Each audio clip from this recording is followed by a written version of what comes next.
اما بعد فاعوذ باللہ من الشیطان الرجیم بسم اللہ الرحمن الرحیم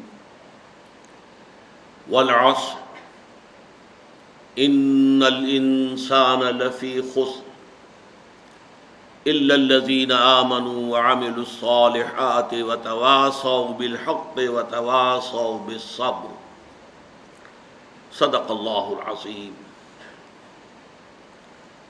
رب اشرح لی صدری ویسر لی امری واحلل عقدۃ من لسانی یفقہوا قولی اللہم ارحمنا بالقرآن العظیم واجعلہ لنا اماما ونورا وہدی ورحمہ آمین یا رب العالمین۔ والعصر، زمانہ گواہ ہے۔ سب سے پہلی بات تو یہ سمجھیے کہ عربی زبان میں زمانے کے لیے عصر کا لفظ بھی ہے، دہر کا لفظ بھی ہے،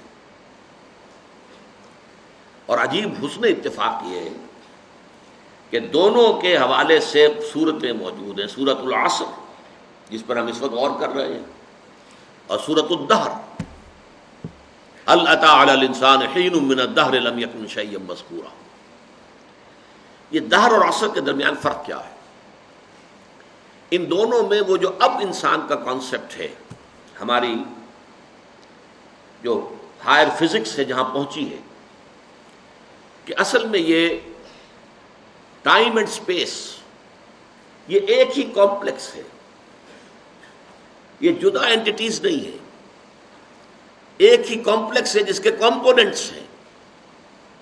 جیسے مثلا یہ سپیس ہے جو آپ کے سامنے ہے، یہ 3 ڈائمینشنل کانسیپٹ ہے۔ اس کا کوئی شے اتنی لمبی، اتنی چوڑی، اتنی اونچی یا گہری، یہ 3 ڈائمینشنز ہیں۔ Time is the 4th dimension of the space, اور کہا یہ جاتا ہے کہ جیسے یہ تینوں ڈائمینشنز جو ہیں، اب یہ اوپر جا کر آپ دیکھ رہے ہیں کہ یہ مل رہی ہیں لکیریں، لمبائی والی آ گئی، چوڑائی والی آ گئی، اونچائی والی آ گئی، اور یہ تینوں لکیریں جو ہیں یہ ایک دوسرے پر زاویہ قائمہ بنا رہی ہیں، رائٹ اینگلز، تینوں ایک دوسرے پر۔ وہ کہتے ہیں کہ یہ جو ٹائم ایلیمنٹ ہے یہ بھی زاویہ قائمہ بناتا ہے ان تینوں کے ساتھ، اور ممکن نہیں ہے، یہ ہمارے کانسیپٹ میں ممکن ہی نہیں ہے۔ کوئی لائن کا آپ تصور کر سکتے ہیں؟ تو 2 کے ساتھ زاویہ قائمہ ہوگا تو، اور تیسری کے ساتھ وہ جو اسٹریٹ لائن بن جائے گی 180 کا زاویہ ہوگا۔ لیکن کہتے ہیں یہ فزکس ہے، یہ میتھمیٹکس ہے، اب جو بڑے لوگ ہیں، اب کوئی چیز ہمارے تصور میں نہ آ سکے، ہمارا تصور محدود ہے، اسی 3 ڈائمینشنل اسپیس کے اندر ہی ہم نے پروان چڑھا ہے ہم، اور ہمارا سارا تصور اور تخیل بھی انہی کے اندر ہے۔ تو اسپیس اینڈ ٹائم کمپلیکس کے اندر عصر میں زیادہ زور اور ایمفیسس جو ہے وہ ٹائم کی طرف ہے، اور دہر میں اسپیس کی طرف ہے، لیکن ان دونوں کے اندر ٹائم اینڈ اسپیس کمپلیکس دونوں کا تصور موجود ہے۔ اس کو فلسفے میں کہا جاتا ہے، ایک ہے ایبسولوٹ ٹائم یا پیور ڈیوریشن، جس میں کوئی مرور نہیں ہے، جس میں ماضی، حال، مستقبل نہیں ہے، زمانے کے گزرنے کا کوئی تصور نہیں ہے۔ ایک ہے سیریل ٹائم، وہ زمانہ جو گزر رہا ہے، کل تھا پھر آج آ گئی ہے، کل تھی اور آج آ گیا، آج ہے اور پھر کل جو ہے اور کل آ جائے گی۔ اسی طریقے سے سیریل ٹائم اور ایبسولوٹ ٹائم۔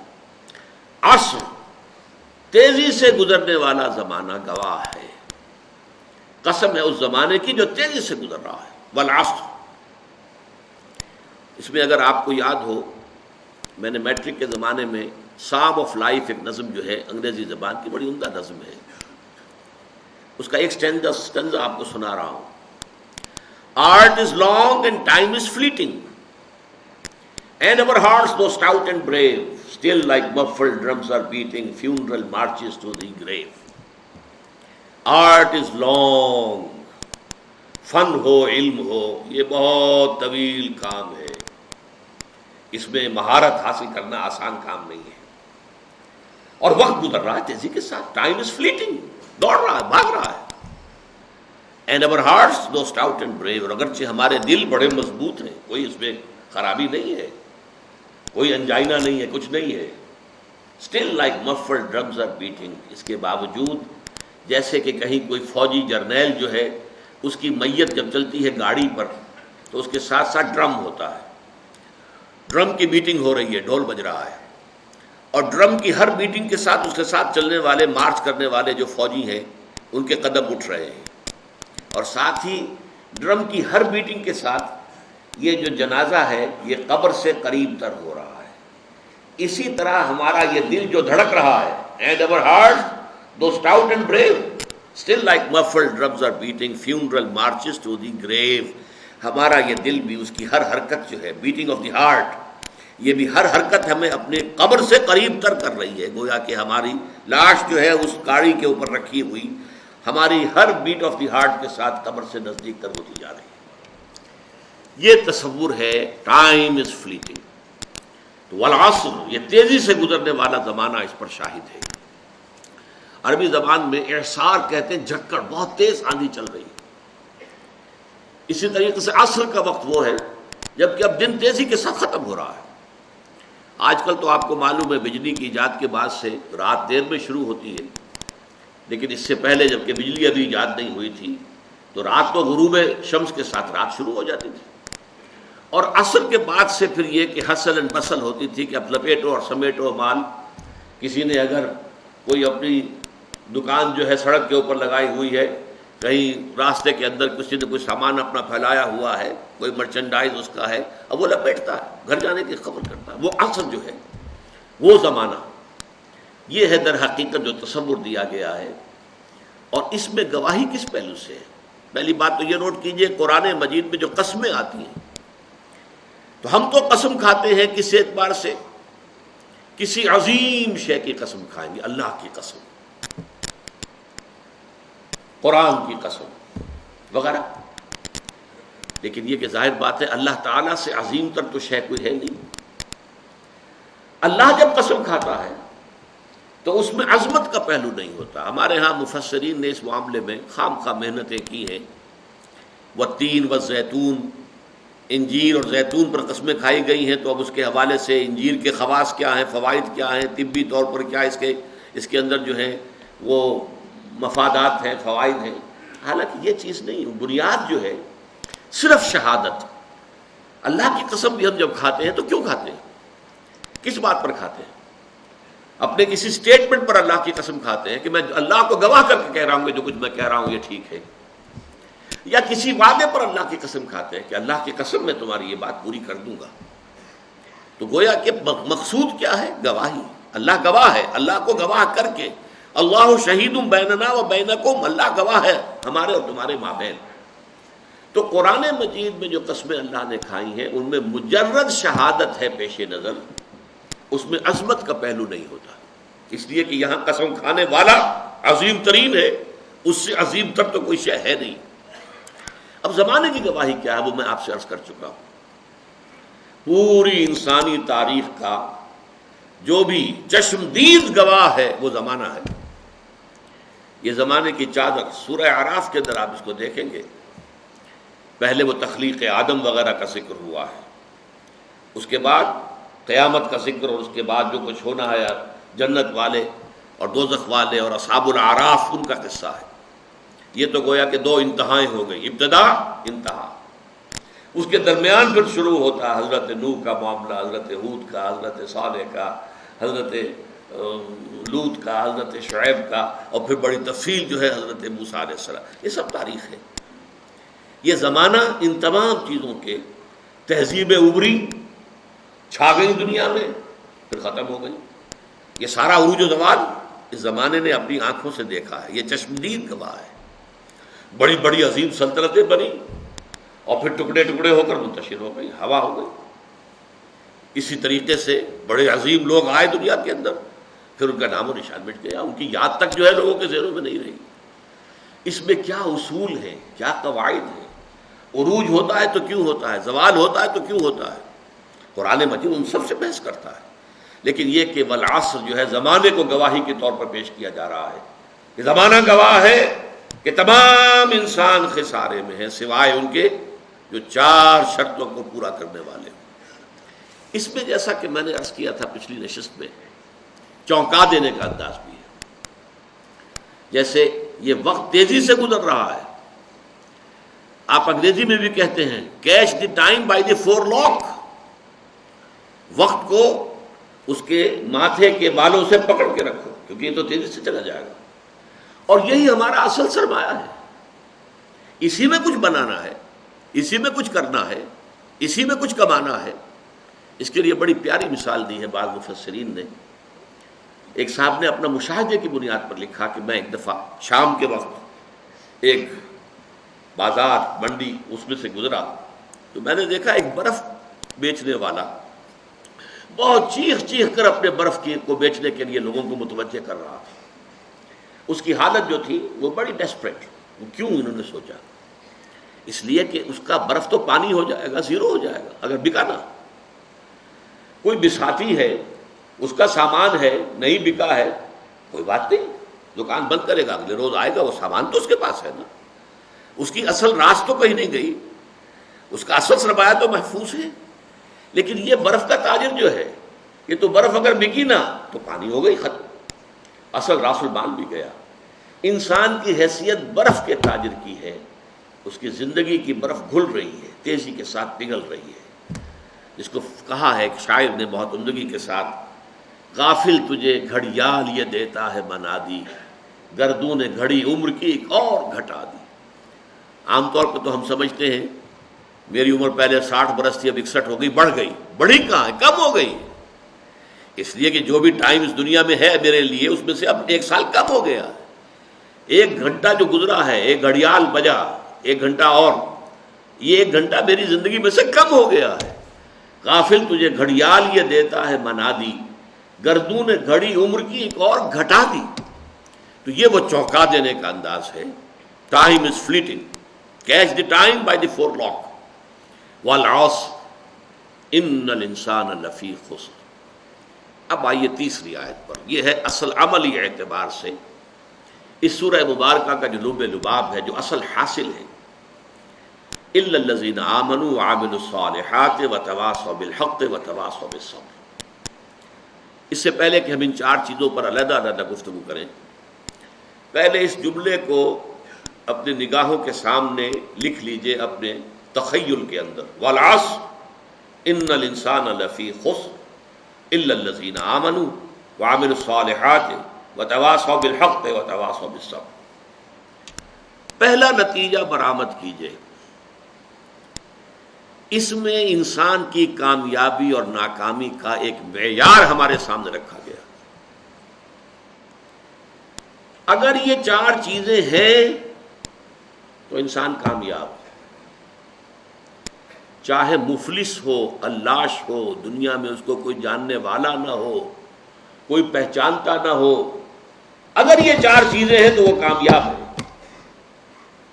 اور اگر یہ چیزیں نہیں ہیں تو چاہے بادشاہ ہو، لکھپتی ہو، کروڑ پتی ہو، چاہے بہت زبردست اونچے محل میں حویلیوں میں رہتا ہو، کچھ بھی ہو، وہ ناکام ہے. کامیابی اور ناکامی، ذالک یوم التغابن، آگے چل کر جب سورہ تغابن ہم پڑھیں گے تو یہ نقطہ کھل کر تفصیل سے آئے گا. قرآن مجید کی یہ صورت ہمارے سامنے معیار رکھ رہی ہے. کامیابی کا معیار کیا ہے، ناکامی کا معیار کیا ہے. دیکھیے ہر انسان، کچھ لوگ تو ہوتے ہیں بہت ہی ڈھیلے ڈھالے قسم کے، جن کی زندگی میں کوئی خاص امنگ، کوئی ولولہ نہیں ہوتا، کوئی حال، کوئی مقصد نہیں، کچھ نہیں. گویا کہ وہ خود زندہ نہیں ہوتے بلکہ زندگی انہیں گزار رہی ہوتی ہے. لیکن اکثر لوگ جو آپ کو ملیں گے، کوئی نہ کوئی امبیشنز ہیں، کوئی مقاصد ہیں، کوئی نہ کوئی نام سامنے جو ہے. کوئی طالب علم ہے، ان سے جا کے پوچھئے، کوئی کہے گا میں ڈاکٹر بننا چاہتا ہوں، میں انجینئر بننا چاہتا ہوں، میں کمپیوٹر کی تعلیم حاصل کرنا چاہتا ہوں، میں کوئی بڑا وکیل بننا چاہتا ہوں. ہر شخص کے سامنے کامیابی کا کوئی نہ کوئی معیار ہے. وَلِكُلٍّ وِجْهَةٌ هُوَ مُوَلِّيهَا، ہر ایک نے اپنے لیے ایک ہدف معین کیا ہوا ہے اور اسی کی طرف رخ کیے ہوئے بھاگ دوڑ کر رہا ہے. ہمارے ذہنوں میں کامیابی کے معیارات ہیں. زیادہ دولت ہو جائے کامیابی ہے. ہم عام طور پر یہ نہیں سوچتے یہ دولت حرام سے آئی ہے یا حلال سے آئی ہے. بہت اونچا محل دیکھا، محسوس ہوا یہ لوگ تو یہ شخص جو اس میں رہ رہا ہے بہت، جیسے کہ قارون جب نکلا تھا اپنے پورے شان و شوکت کے ساتھ تو اس کی قوم کے لوگوں نے کہا تھا کہ یہ تو بڑا خوش نصیب انسان ہے، حظ عظیم والا ہے، لیکن جب پھر وہ دھسا دیا گیا زمین میں تو انہوں نے کہا کہ ہاں اللہ تعالیٰ کا بڑا فضل ہم پر ہوا کہ ہم قارون کے مانند نہیں تھے، ورنہ ہمیں بھی دھسا دیا گیا ہوتا۔ لیکن یہ تو بات کی بات ہے نا، جب قارون کو دیکھا تھا شان و شوکت کے ساتھ نکلا ہے لوگوں میں، اس وقت تو یہ کہ اعصاب تھر تھرا جاتے ہیں لوگوں کے۔ کوئی بڑی لمبی سی چمکیلی سی بھڑکیلی سی کار آپ کے قریب سے گزرے تو ایک دفعہ تو اعصاب کے اندر ارتعاش ہوتا ہے، ہم متاثر ہوتے ہیں، اپنے ماحول سے متاثر ہوتے ہیں، اور اس میں پھر یہ کہ ہمارے جو تصورات ہیں کامیابی اور ناکامی کے، اگرچہ اول تو ہے ہی نہیں ہمارے سامنے یہ تصور کامیابی کیا ہے ناکامی کیا ہے، لیکن اگر ہو بھی تو ڈاواں ڈول ہو جاتے ہیں، ہم متاثر ہو جاتے ہیں، اس ماحول کا اثر لیتے ہیں، قبول کرتے ہیں، ہمارے اپنے اس ہدف کے ہوتے ہیں۔ تو پہلی بات تو یہ کہ کامیابی ان چار چیزوں کے حوالے سے ہے، یہ ہے تو چاہے کوئی غریب ہے۔ حضور نے فرمایا کچھ لوگ ایسے بھی ہوتے ہیں جو کسی محفل میں بار نہیں پا سکتے، کہیں وہ سفارش نہیں کر سکتے، ان کی یہ حیثیت ہی نہیں کہ کہیں جا کر سفارش کریں، کوئی انہیں رشتہ دینے کو تیار نہیں ہوتا، غریب ہے، مفلس ہے، خلاش ہے، کوئی حیثیت نہیں ہے، لیکن اللہ کی نگاہوں میں ان کا مقام وہ ہے کہ اگر وہ کہیں بھولے سے بھی کوئی قسم کھا بیٹھے تو اللہ تعالیٰ ان کے قسم کی لاج رکھے گا۔ مفلس ہونا، خلاش ہونا، گمنام ہونا، اس میں کوئی حرج نہیں، اگر ایمان ہے، عمل صالح ہے، تواصی بالحق ہے، تواصی بالصبر ہے، اگر یہ چیزیں ہیں تو ظاہر بات ہے کہ پھر انسان کی کامیابی ہے۔ کتنے ہی صحابہ تھے حضور کے جنہیں فقراء کہا جاتا ہے، جو اصحاب صفہ تھے، خاص طور پر کھانے پینے کے لیے کچھ نہیں، کسی وقت کوئی صدقہ کو آ گیا، کچھ مال کہیں کسی نے بھیج دیا انصاری نے تو کچھ کھا لیا، ورنہ نہیں، پڑے ہیں در پر۔ حضور کی صحبت اور علم یہی وجہ ہے، حضرت ابو ہریرہ اصحاب صفہ میں سے تھے، حالانکہ سن 7 ہجری میں ایمان لائے ہیں، گویا کہ حضور کے ساتھ ان کی رفاقت جو ہے زیادہ سے زیادہ 3 برس کی بنتی ہے، 4 برس کی بنتی ہے، اس سے زیادہ نہیں، لیکن سب سے زیادہ کثیر تعداد میں احادیث انہی سے مروی ہے۔ 24 گھنٹے جو وہی پڑھے، نہ کوئی کاروبار ہے، نہ کوئی دھندا ہے، نہ کوئی دکان ہے، نہ کوئی اور محنت مزدوری ہے، اور وہ فرماتے ہیں خود کہ بسا اوقات ایسا ہوتا تھا کہ کئی وقت کے فاقے کی وجہ سے مجھ پہ بے ہوشی طاری ہو جاتی تھی، تو لوگ آتے تھے اور میری گردن پر اپنا پاؤں رکھتے تھے، وہ سمجھتے تھے کہ اسے مرگی کا دورہ پڑا ہے، حالانکہ مجھے بے ہوشی ہوتی تھی فاقے کی وجہ سے، یہ کیفیت تھی۔ لیکن کیا وہ ناکام تھے؟ نہیں۔ کامیابی اور ناکامی کا، فرعون وہ کامیاب نہیں تھا، ناکام تھا، نمرود کامیاب نہیں تھا، ناکام تھا، قارون کامیاب نہیں تھا، ناکام تھا۔ گویا کہ کامیابی کا معاملہ دولت سے، جائیداد سے، دنیاوی وجاہت سے، دنیاوی اقتدار سے، کسی شے سے متعلق نہیں ہے۔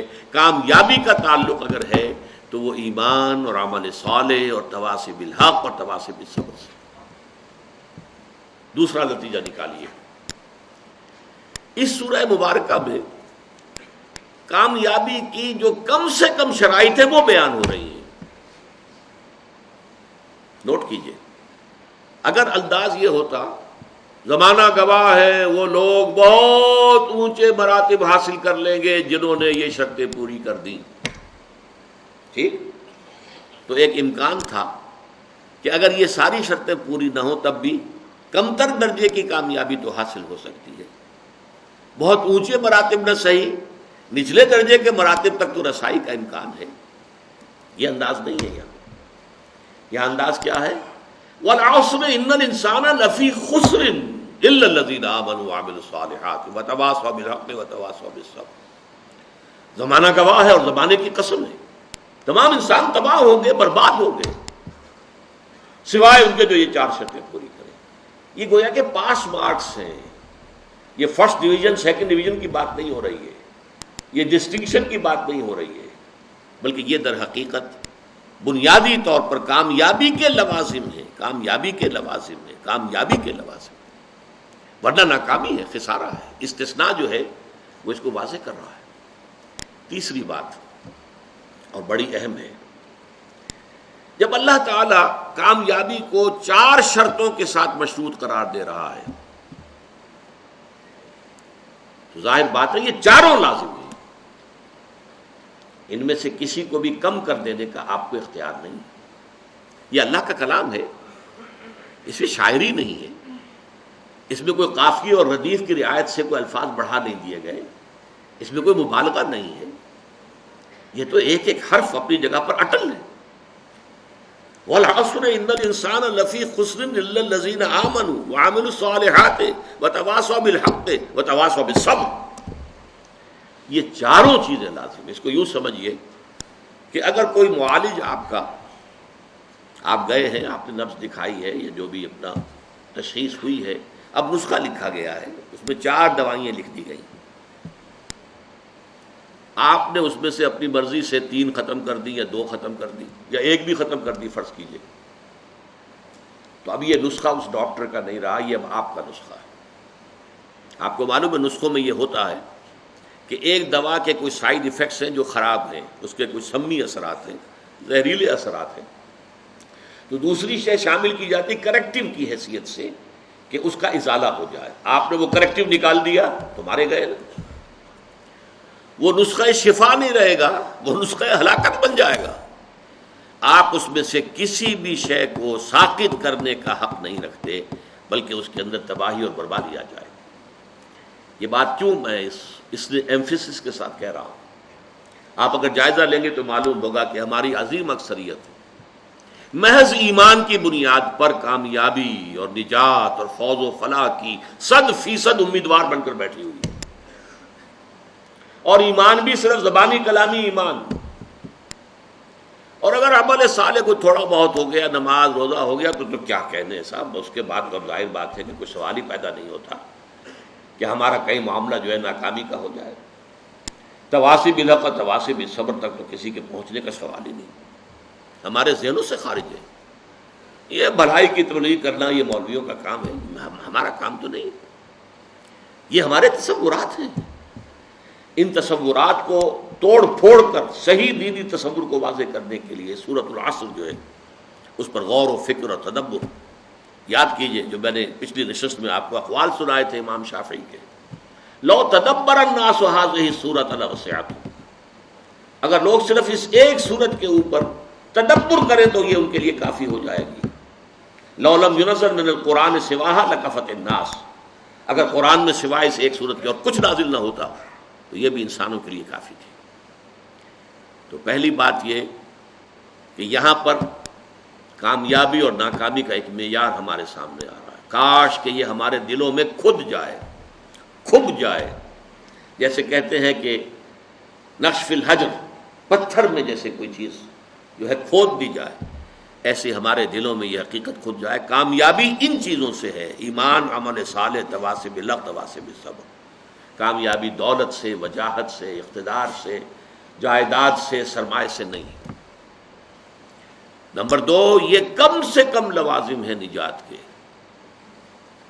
نمبر 3، ان میں سے کسی کو ساقط کرنے کا آپ کو اختیار نہیں۔ اب اس کے لیے میں آپ کو ایک قول سنانا چاہتا ہوں، امام فخر الدین رازی رحمۃ اللہ علیہ، آپ کو معلوم ہے تفسیر کبیر بہت بلند تفسیر ہے اور بہت مفصل تفسیر ہے، 30 اجزاء میں ہے، اگرچہ اس میں فلسفہ، منطق، فلکیات اس زمانے کی، اس میں کافی کچھ چیزیں ایسی ہیں جس کی بنا پر عام طور پر اس تفسیر کا وہ مقام نہیں سمجھا جاتا، بلکہ بعض حضرات جو ہیں خاص طور پر جو اہل حدیث مزاج کے حضرات ہیں وہ تو کہتے ہیں فیہ کل شیء الا التفسیر، اس میں ہر چیز موجود ہے سوائے تفسیر کے۔ اس لیے فلکیات کی بحثیں ہیں، ریاضیات کی بحثیں ہیں، منطق کی بحثیں ہیں، تو بہت ہی اس اعتبار سے وہ اب ایک خاص دور کے اندر تو یوں سمجھیے کہ اس کا بہت بڑا جو ہے مقام، بہت اونچا مقام تھا، آج بھی میں اسے بہت اہم تفسیر سمجھتا ہوں۔ انہوں نے اس صورت کے بارے میں جو بات کہی ہے، هذه الآیہ اس تیسری آیت کے بارے میں کہتے ہیں اعلم ان هذه الآیہ فیہا وعید شدید، اس آیت میں بڑی شدید وعید اللہ تعالیٰ کی طرف سے آئی ہے. بأن اللہ تعالی حکم بالخسار علی جمیع الناس، اس لیے کہ اللہ تعالیٰ نے تو خسارے کا، بربادی کا، تباہی کا فیصلہ کر دیا تمام انسانوں کے لیے. الا من کان آتیا بہذہ الاشیاء الاربعۃ، سوائے اس کے کہ جو ان 4 شرطوں کو پورا کرنے والا ہو. وہی الایمان، وہ 4 شرطیں کیا ہیں؟ نمبر 1 ایمان، والعمل الصالح، اور عمل صالح، والتواصی بالحق، اور تواصی بالحق، والتواصی بالصبر، اور تواصی بالصبر. ودل ذالک، یہ ہے جملہ جو ہے دل ذالک، اس سے دلالت ہوئی اس بات کی طرف، رہنمائی ہوئی اس بات کی طرف، ان النجات معلقۃ بمجموع هذه الاشیاء، کہ نجات معلق ہے، منحصر ہے ان 4 چیزوں کے مجموعے پر. یہ ہے نتیجہ. منطقی اعتبار سے اس جملے سے یہ نتیجہ نکلتا ہے، صحیح نکلتا ہے، 100% درست ہے. اسی نجات کے لفظ کو جو میں نے لیا ہے، جو اس قول میں ہے امام راضی کے، نجات کی راہ، سورۃ العصر کے موضوع پر جو میری کتاب ہے، اور میں مشورہ دوں گا جن کو بھی دلچسپی سورہ مبارکہ سے ہو گئی ہو وہ ضرور اس کتاب کا مطالعہ کریں. اس میں ایک تحریر بھی میری شامل ہے، ایک تقریر شامل ہے. ظاہر بات ہے کہ میں ان نشستوں میں تو ان تفاصیل میں جا نہیں سکتا، اور یہ کہ میری تحریر جو اس میں شامل ہے وہ آج سے 35 برس قبل کی ہے، 36 برس قبل کی ہے. تو ظاہر بات ہے کہ اب اس وقت جو بھی جوش و خروش تھا وہ اب تو نہیں ہے، لیکن یہ کہ جن حضرات کو بھی دلچسپی ہو ضرور اس کتاب کا مطالعہ کریں. نجات کی راہ، سورۃ العصر کی روشنی. تو تیسری بات جو میں نے آپ کو بتائی، چوتھی، یہ 4 چیزیں جو ہیں یہ لازم ہیں، ان میں سے کسی ایک کو بھی ساقط کرنے کا ہمیں اختیار نہیں. چوتھی بات، 5ویں بات نوٹ کیجئے، یہ 4 چیزیں لازم و ملزوم ہیں آپس میں. ایمان اگر حقیقی ہوگا عمل صالح لازماً پیدا ہوگا. ممکن نہیں ہے کہ ایمان حقیقی ہو اور پھر عمل درست نہ ہو، کیسے ممکن ہے؟ اس ایمان کی پھر 2 دھیلے کی قیمت نہیں جس کی بنا پر انسان کا عمل درست نہ ہو سکے. بہت سی احادیث میں ہم دیکھتے ہیں کہ غلط اعمال کی بنیاد پر ایمان کی نفی مطلق کی گئی. ایسی شدید حدیث بھی ہے، واللہ لا یؤمنو، واللہ لا یؤمنو، واللہ لا یؤمنو، خدا کی قسم فلاں شخص مومن نہیں ہے، خدا کی قسم وہ مومن نہیں ہے، خدا کی قسم وہ مومن نہیں ہے. صحابہ کانپ گئے، لرز گئے. پوچھا من یا رسول اللہ، حضور کس کے بارے میں ارشاد فرما رہے ہیں؟ جواب سنیے، غور سے سنیے. فلاں شخص الذی لا یامن جوارہ بوائقہ، وہ شخص کہ جس کی ایذا رسانی سے اس کا پڑوسی چین میں نہیں ہے. کسی گناہ کبیرہ کا ذکر یہاں نہیں ہوا ہے، زنا کا نہیں ہے، چوری کا نہیں ہے، ڈاکے کا نہیں ہے، شرک کا نہیں ہے. کس چیز کا؟ ایک انسان کج خلق ہے، بد خلق ہے، اس کی ایذا رسانی ہے، پڑوسی کو تنگ کرتا ہے، پریشان کیے رکھتا ہے، پڑوسی خائف رہتا ہے، پتہ نہیں کس وقت کیا گزرے گی. تو وہ شخص مومن نہیں ہے، نہیں ہے، نہیں ہے. خدا کی قسم مومن نہیں ہے، خدا کی قسم مومن نہیں ہے، خدا کی قسم مومن نہیں ہے. ایک اور حدیث کہ جس کو حضور ہر خطبے میں دہراتے تھے، حضرت انس رضی اللہ تعالی عنہ، جو طویل عرصے تک 9-10 برس تک حضور کے ذاتی خادم رہے، وہ یہ گواہی دیتے ہیں. انس رضی اللہ تعالی عنہ فرماتے قلما خطبنا رسول اللہ صلی اللہ علیہ وسلم الا قال، شاذ ہی کبھی ایسا ہوا ہوگا کہ اللہ کے رسول صلی اللہ علیہ وسلم نے فرمایا ہو، ہمیں خطبہ دیا ہو اور یہ الفاظ اس خطبے میں شامل نہ ہو. وہ کون سے الفاظ؟ لا ایمان لمن لا امانت لہ ولا دین لمن لا عہد لہ. اس شخص میں امانت داری کا وصف نہیں ہے، اس کا کوئی ایمان نہیں. اور جس شخص میں ایفائے عہد کا مادہ نہیں ہے اس کا کوئی دین نہیں.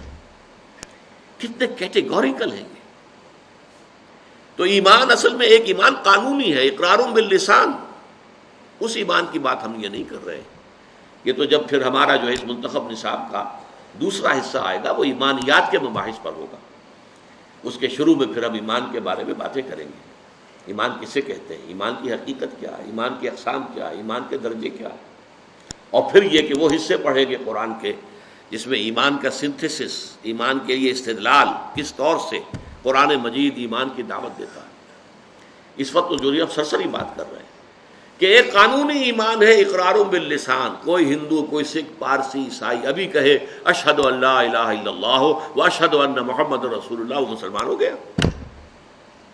اقرار باللسان کا تعلق اسلام سے ہے، تصدیق بالقلب کا تعلق دل سے ہے، وہ ہے اصل ایمان. اور جب دل میں ایمان پیدا ہو جائے، یقین کی کیفیت ہو جائے، پرسنل کنوکشن ہو جائے، تو انسان کے اعمال جو ہے وہ قلب کے تابع ہوتے ہیں. حضور نے فرمایا الا فی الجسد مضغۃ اذا صلح صلح الجسد كلہ واذا فسدت فسد الجسد كلہ الا وہی القلب. آگاہ ہو جاؤ، انسان کے جسم میں ایک لوتھڑا ایسا ہے، اگر وہ درست ہو سارا جسم درست ہو جائے گا، اگر اس میں فساد ہو سارا جسم میں فساد ہو جائے گا. اور آگاہ ہو جاؤ وہ دل ہے. دل میں یقین آ جائے، ایمان آ جائے، پھر عمل درست ہو جائے گا. اسی طرح حضور نے فرمایا، جیسے میں نے کہا تھا وہ تو ایک تھی کج خلقی، صرف گناہ کبیرہ پر بھی کہا لا یزنی الزانی حین یزنی وہو مومن ولا یسرق السارق حین یسرق وہو مومن ولا یشرب الخمر حین یشرب وہو مومن. کوئی زانی حالت ایمان میں زنا نہیں کر سکتا. کیسے ممکن ہے؟ ایمان بھی دل میں اور زنا بھی ہو رہا ہو. کوئی چور حالت ایمان میں چوری نہیں کر سکتا. کیسے ممکن ہے؟ دل میں ایمان ہو، وہ ایمان دھیلے کا نہیں پھر. اور کوئی چور حالت ایمان میں چوری نہیں کرتا، کوئی شرابی حالت ایمان میں شراب نہیں پیتا. ایمان حقیقی نہیں ہوتا، ایمان قانونی ہے. مسلمان تو وہ رہے گا. چور بھی مسلمان ہے، زانی بھی مسلمان ہے، شرابی بھی مسلمان ہے. آپ حد جاری کیجئے، چور کا ہاتھ کاٹ دیجئے، جو چاہیں کریں، لیکن وہ مسلمان رہے گا. قانونی اسلام اور ہے، قانونی ایمان ایک حقیقی ایمان ہے جو دل کے اندر راسخ اور جاوید ہو جائے. اگر وہ ہوگا تو عمل درست ہو جائے گا. اب نوٹ کیجئے عمل کے لیے لفظ جو آیا ہے، جیسے میں نے عرض کیا دہر اور عصر. عربی زبان کا ایک لفظ ہے فعل، ایک ہے عمل.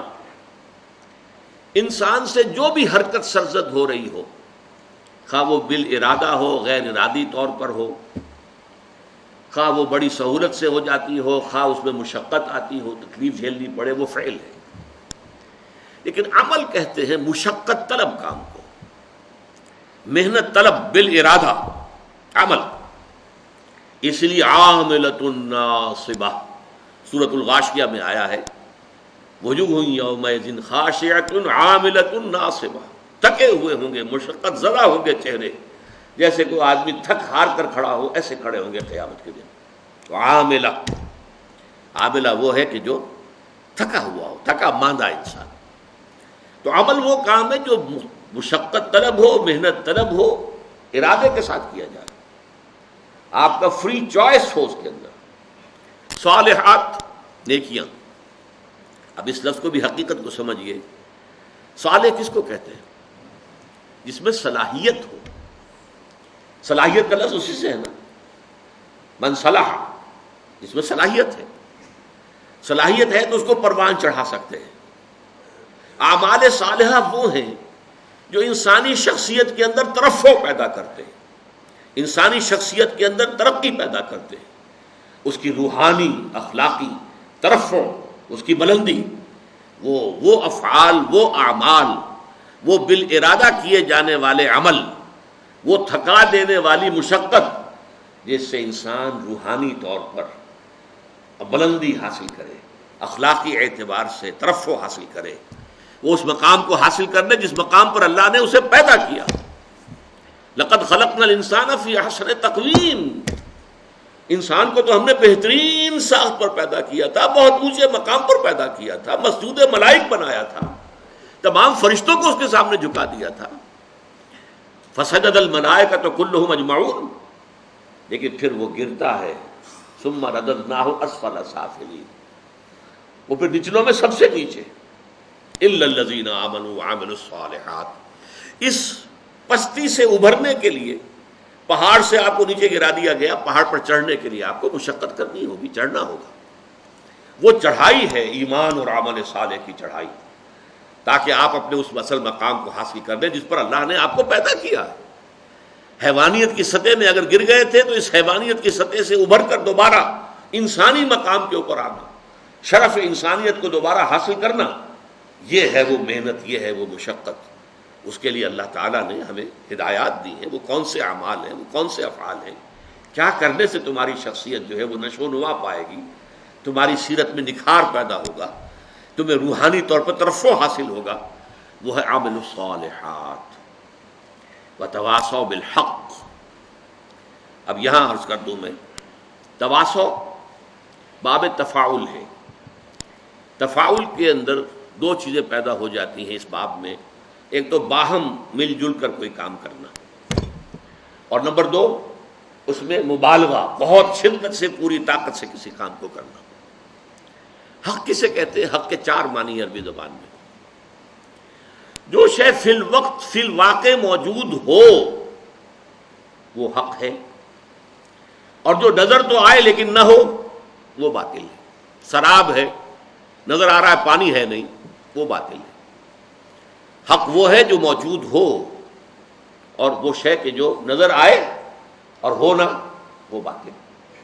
حق ہر وہ شے ہے جو اخلاقاً ثابت ہو، یہ والدین کے حقوق ہیں، یہ پڑوسی کے حقوق اخلاقاً۔ حق ہر وہ شے ہے جو عقلاً مسلم ہو، عقل اس کا تقاضا کر رہی ہے، لازماً اس کو ہونا چاہیے۔ حق ہر وہ شے ہے جو نتیجہ خیز ہو، باطل وہ شے ہے جس کا کوئی نتیجہ نہیں، کچھ حاصل نہیں۔ یہ چار معنی میں حق لیجئے تو کس قدر وسعت ہو جائے گی تواصی کی۔ اور باہم ایک دوسرے کو کرنے کا مطلب کیا ہے؟ ایک اجتماعی زندگی وجود میں آنی چاہیے۔ یہ ایمان اور عمل والے جو ہے مل جل کر ایک اجتماعیت وجود میں لائیں۔ یہ اجتماعیت ایک دوسرے کو سہارا دیتے ہوئے آگے بڑھے گی، ایک دوسرے کو حق کی وصیت کریں گے۔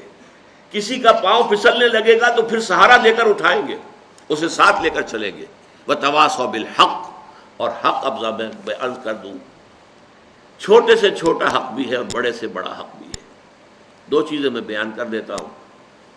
کسی نے کسی کے 100 روپے 200 روپے دینے ہیں، وہ نہیں دے رہا ہے، اس سے جا کر کہنا بھائی آپ اس کے پیسے دے دیجیے، ادا کر دیجیے، یہ بھی تواصی بالحق ہے۔ بچے گلی میں کھیل رہے ہیں، اندیشہ ہے کسی گاڑی کا جو ہے شیشہ پھوڑیں گے، کیا کریں گے؟ اگر آپ ذرا ان سے کہیں تو یہ بھی تواصی بالحق ہے کہ بیٹے یہ کھیلنے کا میدان نہیں ہے، آپ جا کر کہیں میدان میں کھیلیں، تواصی بالحق ہے۔ اور سب سے بڑا حق، یہ زمین اللہ کی ہے، یہاں اللہ کا حکم چلنا چاہیے، یہاں سے وہاں تک تواصی بالحق ہے۔ یہ چھوٹا حق بھی ہے، بڑا حق بھی ہے، گویا کہ اس میں ساری منزلیں آ گئی۔ اب ایک تو جماعتی زندگی، مل جل کر ایک کام کرنا، اس لیے کہ یہ کام آسان نہیں ہے۔ اس کام کے لیے جیسا کہ اگلا مرحلہ آئے گا، وہ تواصی بالصبر، بڑے صبر کی ضرورت بھی ہوگی، مشقتیں بھی جھیلنی ہوں گی، تکلیفیں برداشت کرنی ہوں گی، پرسیکیوشن برداشت کرنی ہوگی۔ لیکن یہ چھوٹے سے چھوٹے حق سے لے کر بڑے سے بڑے حق تک، جب انسان حق کا علم بردار بنتا ہے، اسی لیے میں نے عرض کیا تھا کہ قرآن مجید کے مضامین میں سے دعوت اللہ، دعوت الی سبیل اللہ، ادع الی سبیل ربک بالحکمت والموعظۃ الحسنۃ وجادلهم بالتي احسن، شہادت علی الناس، نہی عن المنکر، امر بالمعروف، دعوت الی الخیر، جہاد فی سبیل اللہ۔ اللہ کی زمین ہے، اللہ کا قانون نافذ ہونا چاہیے، اللہ کا نظام قائم ہونا چاہیے۔ اس کے لیے جد و جہد، اس کے لیے محنت، اس کے لیے مشقت، اس کے لیے بھاگ دوڑ، اس کے لیے اپنا وقت، اپنی صلاحیت، اپنے مالی وسائل کو صرف کرنا، یہ سب اس میں آ گئے، تواصی بالحق۔ اس لیے کہ چھوٹے سے لے کر اور بڑے سے بڑے حق تک، جب آپ چھوٹے معاملے کے اندر حق کا ساتھ دیں گے تو بڑے میں بھی اللہ تعالیٰ توفیق دے گا کہ آپ اس کے علم بردار بن کر کھڑے ہو جائیں۔ یا ایھا الذین آمنوا کونوا قوامین بالقسط شہداء للہ، اہل ایمان عدل و انصاف کے علمبردار بن کر کھڑے ہو جاؤ اللہ کی گواہی دینے کے لیے۔ اور یا ایھا الذین آمنوا کونوا قوامین للہ شہداء بالحق، اے ایمان والو کھڑے ہو جاؤ پوری طاقت کے ساتھ اللہ کے لیے اور حق کے گواہ بن کر۔ یہ سارا معاملہ جو ہے یہ تواصی بالحق میں ہے۔ اس کے بعد آخری مرحلہ تواصی بالصبر، اس لیے کہ یہ تواصی بالحق جو ہے، الحق مر، حق جو ہے کڑوا ہوتا ہے۔ آپ بچوں سے بھی کہیں گے کہ بیٹے یہاں نہ کھیلو تو ہو سکتا ہے کہ وہ گستاخی کریں، کہ آپ اپنا راستہ لیں، جی آپ کون ہوتے ہیں؟ کسی سے کہیں گے بھائی تم نے اس کے 200 روپے دینے کیوں نہیں دیتے، دے دو۔ بھائی تم کون ہوتے ہو ہمارے معاملے میں آنے والے؟ ریزنٹمنٹ ہوگی، اس سے جوابی کارروائی ہوگا۔ اور یہ تو چھوٹے حقوق کی بات میں کر رہا ہوں، ذرا بڑے حق کی بات کر کے دیکھیے، جو وقت کے شداد ہیں، فرائض ہیں، نماردہ ہیں، ظاہر بات ہے کہ وہ کبھی برداشت کریں گے کہ حق کا بول بالا ہو، اللہ کا دین قائم ہو جائے، ہماری بادشاہتیں ختم ہو جائیں؟ کوئی فرعون چاہے گا؟ کوئی نمرود چاہے گا؟ یہ کبھی نہیں ہوگا۔ اسی لیے تیسرا سبق ہوگا انشاءاللہ اس منتخب نصاب کا، سورہ لقمان کا دوسرا رکوع۔ حضرت لقمان کی نصیحتوں میں کیا تھا اپنے بیٹے کو؟ ایک بڑی جامع نصیحت کیا تھی؟ یا بنی اقم الصلاۃ وامر بالمعروف وانہی عن المنکر واصبر علی ما اصابک، اے میرے بچے نماز کو قائم رکھیو اور دیکھیو نیکی کا حکم دیجو، بدی سے روکیو، اور پھر جو تجھ پر بیتے اس پر صبر کیجو۔ بدی سے روکنے کے بعد یقیناً تمہیں ریزنٹمنٹ کا سامنا کرنا پڑے گا، ریزنٹمنٹ پرسیکیوشن تک بھی آ سکتی ہے۔ کیا لڑائی تھی؟ کیوں مارا جا رہا تھا حضرت بلال کو، اور کیوں جو ہے ننگے بدن دہکتے ہوئے انگاروں پر لٹا دیا گیا تھا حضرت خباب بن الارت کو رضی اللہ تعالی عنہ؟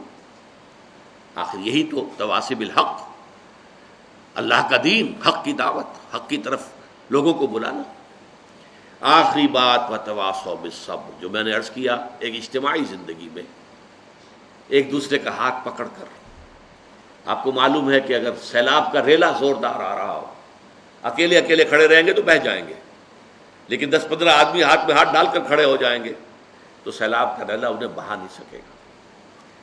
جب اجتماعی زندگی کے اندر پھر صبر کی ایک دوسرے کو نصیحت اور وصیت، اگر کسی وقت کسی کا حوصلہ جو ہے جواب دے رہا ہو، کسی کی ہمت جواب دیتی محسوس، اس کے ساتھی اسے بک اپ کریں، اس کو حوصلہ دلائیں، دوبارہ اسے کہیں بھائی ہمت کرو، کھڑے ہو جاؤ، اس کا سہارا بنے، کہیں اسے تعاون کی ضرورت ہے تعاون پیش کریں۔ اس طریقے سے مل جل کر ایک اجتماعی زندگی کے ذریعے سے تواصوا بالصبر کا معاملہ بھی، جس کے لیے سورہ آل عمران کی آخری آیت یا ایھا الذین آمنوا اصبروا وصابروا ورابطوا واتقوا اللہ، اہل ایمان صبر کرو اور صبر میں دوسروں کا، اپنے جو مد مقابل ہیں، جو دشمن ہیں حق کے، ان کا مقابلہ کرو، ان سے زیادہ صبر کرو۔ یہ کفار بھی تو صبر کر رہے ہیں نا، یہ ابو جہل جو ہے صبر کر رہا ہے اپنے باطل معبودوں کے لیے۔ پہلے آیا تھا بدر میں، مارا گیا کہ نہیں مارا گیا؟ لیکن پھر مکے کے جو مشرکین تھے دوبارہ آ گئے 1 سال کے بعد، پہلے 1000 آئے تھے، اب 3000 آ گئے۔ وہ اپنے معبودان باطل کے لیے قربانیاں دینے کو تیار ہیں۔ تمہیں ان سے بڑھ کر قربانی دینی چاہیے، تمہیں ان سے بڑھ کر صبر کرنا چاہیے۔ تو یہ ہے صبر، یہ ہے 4 آیتیں۔ اس میں اگرچہ بعض نکات اب بھی تشنہ رہ گئے ہیں، لیکن بحیثیت مجموعی، جسے اصطلاحاً کہا جاتا ہے تذکیر بالقرآن، ایک ہے تدبر قرآن، گہرائیوں میں اترنا، ایمان کے لفظی معنی پر بحث ہو، ایمان کے عمل صالح اس کے مختلف پہلو، تواصی بالحق اس کے مختلف پہلو، ان میں آپس میں ربط کیا ہے، کیوں لازم و ملزوم ہے۔ اس حوالے سے کچھ چیزیں ہو سکتا ہے کہ میں اگلی نشست میں ابھی ان کی بھی تلافی کروں۔ باقی یہ کہ اللہ کے فضل و کرم سے جیسا بھی ہو سکا ہے، آج میں نے اس کا بحیثیت مجموعی، اس کا جو ایک لب لباب ہے وہ آپ کے سامنے بیان کر دیا ہے۔ اقول قولی ھذا واستغفر اللہ لی ولکم ولسائر المسلمین والمسلمات۔